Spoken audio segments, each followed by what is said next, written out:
കുത്തക വാർഡുകൾ തകർത്തെറിഞ്ഞ് UDF മുന്നേറിയെങ്കിലും തിരുവനന്തപുരത്ത് താരമായത് താമര. 6 സീറ്റുമായി BJP നഗരസഭാ കൌൺസിലിൽ ശക്തമായ സാന്നിധ്യമാകും. 1988 ശേഷമാണ് തിരുവനന്തപുരം കോർപ്പറേഷനിൽ BJP 6 സീറ്റ് നേടിയത്.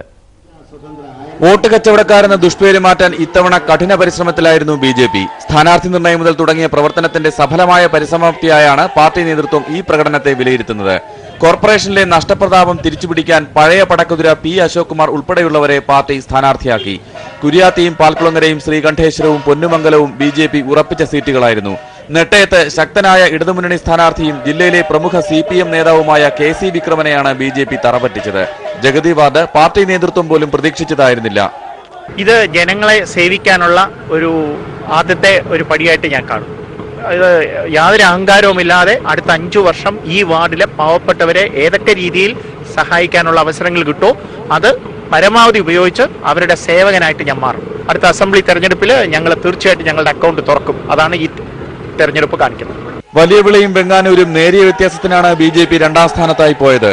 ഈ 2 വാർഡുകൾ ഉൾപ്പെടെ 7 വാർഡുകളിൽ BJP 2ാം സ്ഥാനത്തെത്തിയതും ഇരു മുന്നണികളെയും അമ്പരപ്പിക്കുന്നു. എന്തായാലും 2005-ൽ 1 സീറ്റ് പോലും ഇല്ലാതിരുന്ന BJP ഇത്തവണ നടത്തിയ മുന്നേറ്റമായിരിക്കും വരും ദിവസങ്ങളിൽ രാഷ്ട്രീയ ചർച്ചകളിലെ പ്രധാന വിഷയം. മനോരമ ന്യൂസ്, തിരുവനന്തപുരം.